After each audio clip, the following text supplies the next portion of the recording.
Guys, what's up? Welcome to Living in Toronto. Whether you're first time or you've been to this channel before, this is going to be a really fun one because I'm going to be talking about the 5 things you need to know before moving to the Greater Toronto area. And you know, this is really going to be important if you are thinking of doing it in 2021. You want to hear the 5 things that will help you make your decision. So let's get into it right now.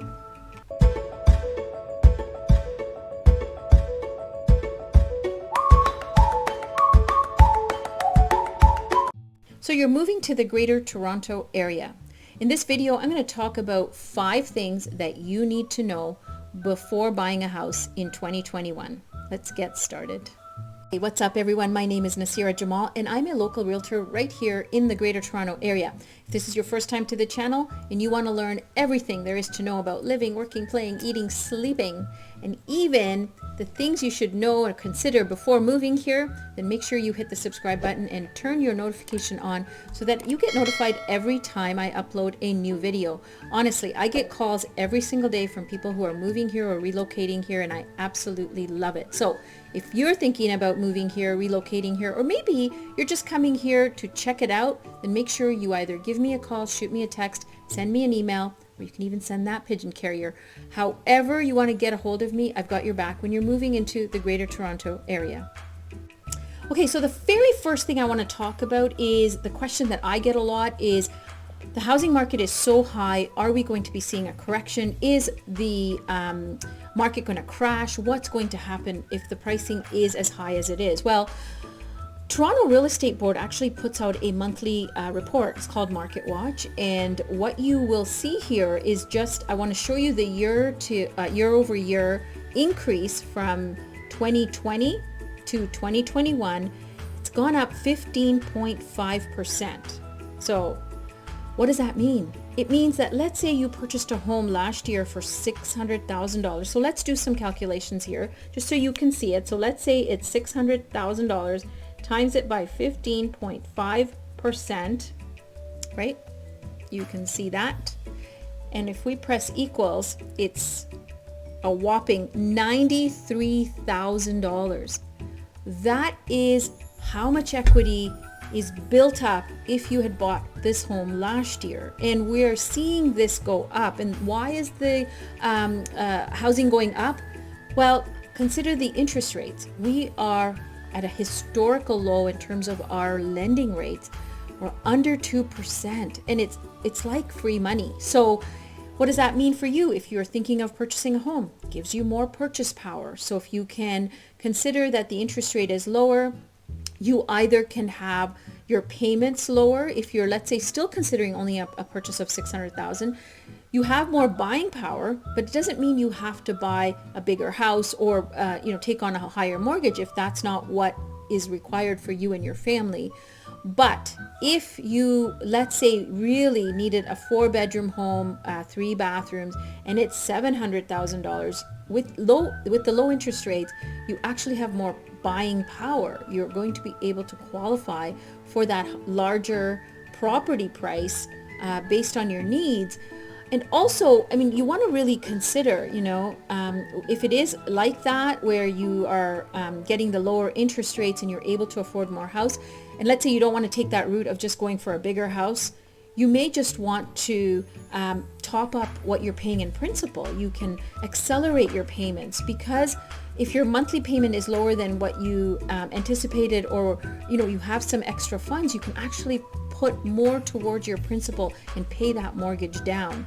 Now, for a lot of people, I get a question, like, they think that, they come here, they have to maybe live in the house 10, 15 years. They might be feeling, well, I don't know if I want to do that because I don't know the area. Well, the good news is that really, if you do come in the area and you pick a neighborhood, I mean, obviously I do a lot of videos on different neighborhoods, and this is why I do them, is to make sure people get the information so you get to understand the different areas. The GTA comprises so much of different cities and towns that you can look at before you even get there through my videos. So make sure you check that out. But let's say you get here, you do purchase a property, and you might say, well, in a couple of years, you might want to change neighborhoods, or you think you want to go into a different city altogether, perhaps outside of the GTA. The fact is you've built up equity in your purchase, and so it gives you a lot more buying power, even if you're moving, whether you're going up to a larger home, you're going to a different area, you're downsizing, you're building up equity. So the question here I get is, should I be buying or renting? Well, of course, each individual circumstance is different, and this is why, we get on Zoom calls and make sure that we address all of the things that you are looking for when you get here. Where's your job? How big is your family? Are the children small if they're going to public school? Or maybe you've got children that are going to college, university. Maybe they're going to be out of the house and you may not need such a large home. These are things that we go over to establish really what is it that's going to work for you and your family, and which area will be best to get all of that. Meaning, if it was primary schools you're looking for, then which area would be better for that. So when you're thinking about buying or renting, because interest rates are so low, it's like really free money. You have to really look at your lifestyle and what is it that you want to accomplish.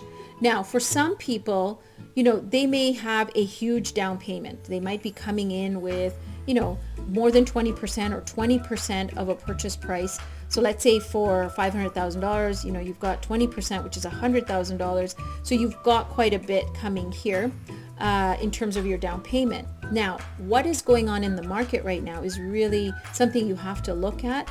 Most of the homes that are getting listed are getting multiple offers, and they're going above list price. What does that mean for you? Well, consider if the house goes above the list price, and we want to talk a little bit about appraised value. You may be, the house may actually appraise for lower than what you paid for. So let's say you bought a house for $700,000 and the appraised value comes in at $680,000. So the difference is $20,000. Now, because you have a larger down payment, you can consider not putting 20% down, in fact going to maybe a 10% down and covering what's called the appraisal gap. A lot of people are in a position to do this, and so it gets them into the house that they want. Now, this is all individualized. I mean, I'm not saying to you that, overspend or overspend your budget, but you may want to look at how can you best get into a property, the right home, the right neighborhood that's going to meet your family's needs, even if you're covering in case the property doesn't appraise. Now, this is really important because for those people that perhaps think that they need that 20% down, it's not the case. You can purchase a home here still with 5% down, 10% down. And so you do have the ability, even if you don't have a large down payment, to still capitalize on the low interest rate. With rent, in some cases, it may be the right option for you. Perhaps when you get here, you might want to go into a short-term rental to get your bearings, to understand the market better, to go through the different neighborhoods. And that's fine.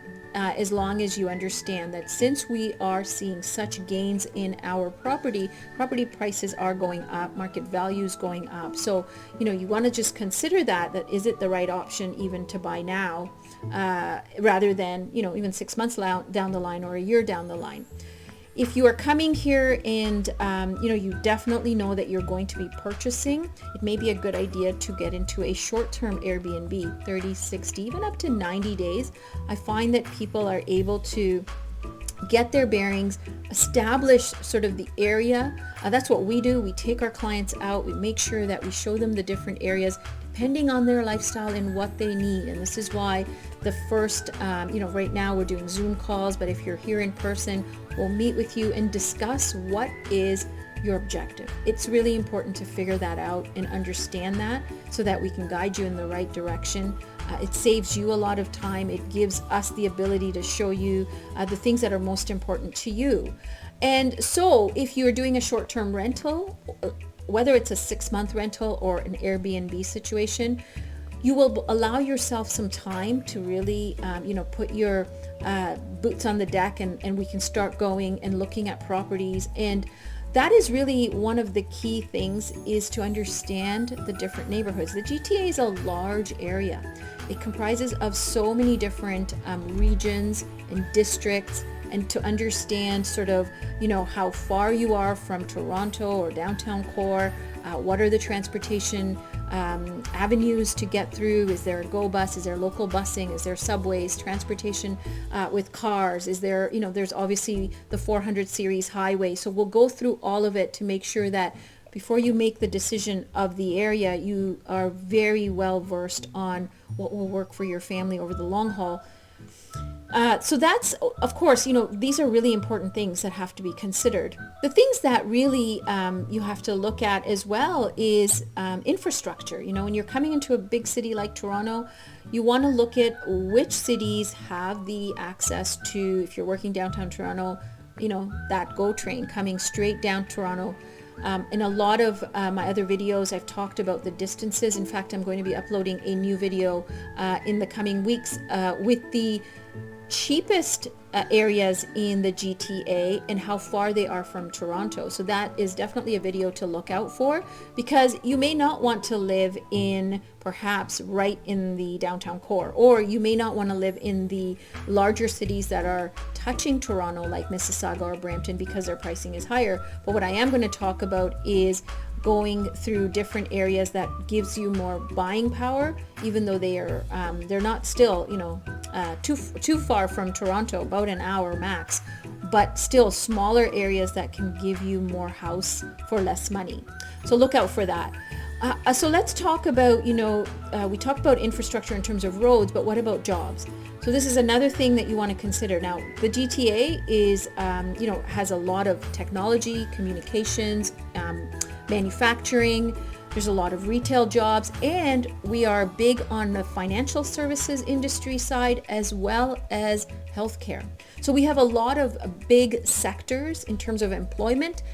So you want to look at that as well, because that will depend on like the salary and the type of job or the skill level you have, and then that plays back into the affordability for the different areas and the housing market. So the second thing you want to consider is setting up proper expectations. You're coming into an area that is highly competitive. Granted, it may take a little while. You might be coming from a smaller town, or you might be relocating from a country where it's different there, because it's more slower paced. Maybe the housing market isn't as strong as it is here in Toronto. But you do want to set up some really realistic expectations, and you're in it to win it. And we really pride ourselves on making sure that when you get here, you are guided to the point where you can make those decisions clearly with all of the information at hand. Now, setting yourself up to win an offer in a competitive market, of course, takes many different things to put it together. You want to work with the proper lenders. You want to work with the proper team, whether you're choosing us or someone else. Ensure they know the area, that they're guiding you properly, and that they're giving you all of the information you need to make that right decision. Now, I want to caution you here. For you, if you love a house, you have a price point, you have that budget, you want to, ensure that you're winning, setting yourself up to win the offer. But if somebody comes in crazily and puts in $200,000 over, and, or $100,000 over, and we've seen numbers like this, you don't have to really beat yourself up. When these expectations are set up correctly, it's much easier. Not just on the pocketbook, but I find even on the heart, because sometimes you do get emotionally vested in a home. You go and see something and you absolutely fall in love with it. But when you know that this, there's a certain budget point that you have to stick within, working with a team like ours will ensure that you're setting up all of the things that the seller will look at in terms of choosing the right buyer. And this is where, you are going to be in a position to win if everything is done to that point. If you lose that offer and you've done your best, you've put your best foot forward, you can't then beat yourself up, because there's going to be another property. And for us, sometimes we win at the first one. Sometimes it takes 2 or 3 before we win that offer. But the thing is, it is a process, and if you're coming in with the right frame of mind, with the right expectation set right from the get-go, it's just far less frustrating, and actually it is quite a bit of fun when you're looking at homes and figuring out which areas and which homes you want to actually put that offer in for. So having said that, let's talk about markets, because I get this question all the time. Well, what is the market? Well, so first of all, when you talk about markets, there's a couple of different areas that you want to sort of look at. Markets could be the price point of a home. So a market between $300,000 and $400,000 or $500,000 and $600,000. These are market points, and these are how searches are set up. So depending on what your maximum budget is, what your pre-approval amount is, we would set up a search accordingly. So that is market. The other part of markets is neighborhoods. And this is why, I do all these videos, because I want to ensure you have the information even before you get here of the different areas. And I love doing them because this information can really help you. And I love even more, once you're here, to actually help you find that property, get everything sorted out so that you can really start living here with your family and enjoying the lifestyle and really be in a home that you love. And the other part of the market is pricing. So you may see a property, listed at, let's say, $649. And, once the offer gets in, you might see that it sells at $750. So it's gone up, or the price is, $100,000 over list price. What is that market value?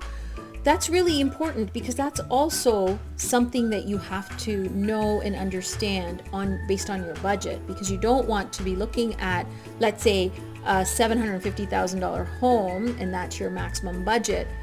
But really in that area, the houses are getting way over list price. If they're going up 50, 100,000, it may be actually pushing you out of your budget. And also, if you don't have that appreciation gap that I talked about, if you don't have that extra funds, this may really be something that will, if you don't plan properly, could put you into some trouble on day of closing.